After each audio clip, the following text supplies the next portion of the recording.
Says that Veruca is building a rectangular fence in her backyard. However, she has only 20 meters of fencing. X represents the length, Y represents the width. Okay, so I'm just going to put down a width and a length right here just to help us keep this straight. Graph the set of possible values for X and Y.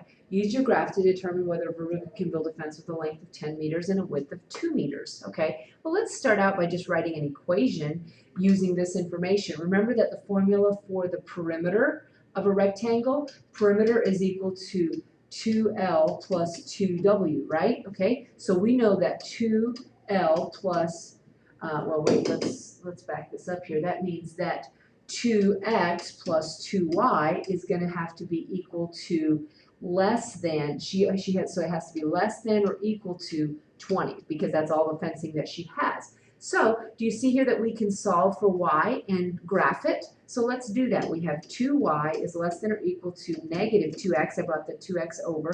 Plus 20, I'm going to divide everything by 2. So then I get y is less than or equal to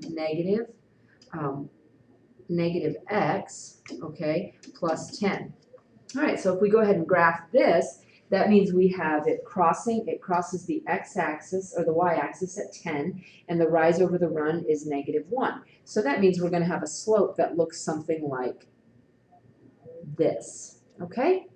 All right, and notice I put a solid line here because it's less than or equal to, but if it's less than, that means we have to shade in some stuff. Now, think about this. You have to think about the context of these problems. Is there any way that you're going to have a negative dimension on this fence? Of course not, because you can't have a negative value for a dimension. So when you go to shade, when there's a word problem and you go to shade, you have to stay in the first quadrant for shading. You can't just shade everything that's below this line because otherwise you end up with a ridiculous answer that doesn't make a lick of sense based on the context of the problem, okay? So it says use your graph now to determine whether Veruca can build a fence with a length of 10 meters and a width of 2 meters. Well, remember the length was the x-axis, so let's think about this as an ordered pair.